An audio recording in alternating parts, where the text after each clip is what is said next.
Good evening. It's Thursday, the 23rd of February, and it's time for the news on RIK 2. It's clear as the light of day that the Turkish side is playing for time in Cyprus issue negotiations, said Foreign Minister Ioannis Kassoulidis, adding that the Turkish Cypriot side's positions are simply unrecognisable following the time that's elapsed since the Geneva conference on Cyprus last month. In remarks on our morning current affairs radio show, Kassoulidis noted that after 22 months of negotiations, PIK should not be doubting President Anastasiadis' intentions. The real Turkish goal, he stressed, is securing the alternate presidency and equality.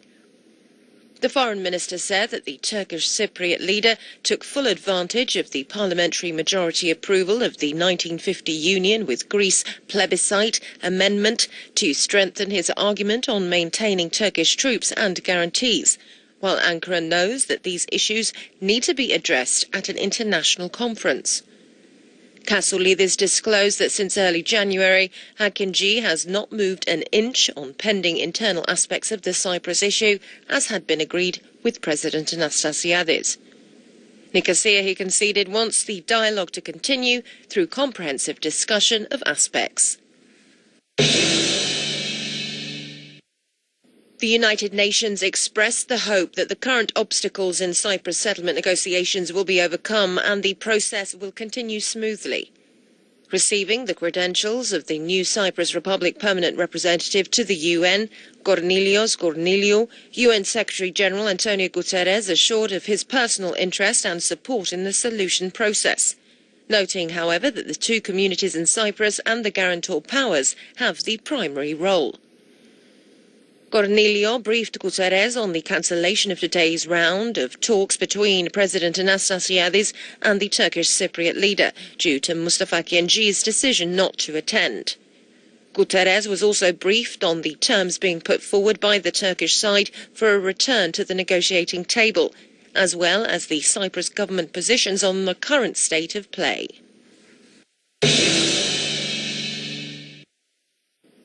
The Cyprus issue was the first reference of the UN Secretary-General in his address during an open discussion on conflicts in Europe being held at the Security Council. He once again assured that both the UN and himself are at the two communities and guarantor powers' disposal in order to facilitate and support efforts towards seeking a solution that will be acceptable to all. The Republic of Cyprus representative Michalis Mavros noted that the ongoing negotiating process has reached a crucial juncture and expressed the hope that all parties involved will display the necessary degree of commitment and political will in a result-orientated effort. The General Secretary of the European Service of External Action said that a Cyprus settlement was closer than ever, noting that the EU has a special role to play as a future united Cyprus will continue to be its member. The US permanent representative said that her country strongly supports efforts by the two leaders in Cyprus to end the long-standing division of the island and achieving a settlement. The Russian permanent representative referred to the thorny aspect of post-settlement security and guarantees, noting that the best option would be Security Council guarantees. Meanwhile, a US State Department spokesman refrained from commenting on the cancellation of today's Anastasiadis PIK meeting, reiterating the American view that the current effort was the best opportunity in decades for achieving a comprehensive and lasting settlement of the Cyprus issue. Washington expressed its readiness to assist in any way the two leaders would consider useful.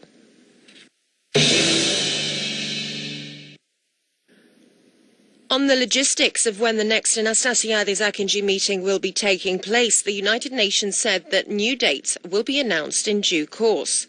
A representative of the UN Secretary-General noted that the Cyprus Special Envoy Aspan Ida continues to work with the leaders of both communities and that they have declared their commitment to the negotiating process. Finance Minister Haris Georgiadis said that the government would not be following the European Commission's proposals to impose taxes as the economy is overheating, noting that the administration's goal is to cut down on taxation and strengthen growth. Speaking before the Parliamentary Watchdog Committee, the Finance Minister said that the Commission's estimates on Cyprus were at least strange, citing differing opinions by the Eurogroup, ECOFIN and the International Monetary Fund. Georgiadis said that following the discovery and processing of the Lagarde tax evasion list, authorities have received additional funds of €1.3 million, with €2.2 million of tax still to be collected. The Finance Minister admitted that most of this money will never be collected.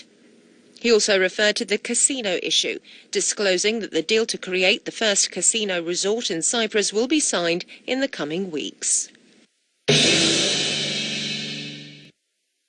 Asphyxiation from drowning is the cause of death of 31-year-old diver Andreas Iangu, who was found floating off the coast of Argaga in Paphos late yesterday following more than 4 days of a massive search operation.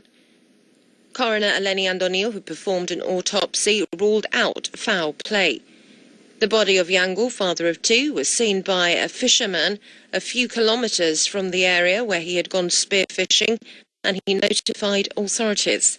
Following Iangu's death, diving organisations have once again advised divers not to venture in open sea alone and always take the necessary precautions. UN mediator Staffan de Mistura said he did not expect an immediate breakthrough following the resumption of Syria peace talks in Geneva earlier today, but wanted productive exchanges that relaunched the process towards a political solution to end the 6-year war. They will be the first UN-mediated negotiations on Syria in almost a year, during which time the military and geopolitical context has changed massively. Even so, the same disagreements are likely to resurface. De Mistura said Russia, which has supported President Bashar al-Assad's military advances, had asked the Syrian government to silence their own skies in the areas touched by the ceasefire during the talks. Countries close to the opposition were also asked to urge them to lessen provocations. He said he was determined to keep a very proactive momentum. Hours later, the Syrian opposition called for face-to-face negotiations with the government delegation, saying it was hoping for a serious partner while casting doubt on Damascus's readiness.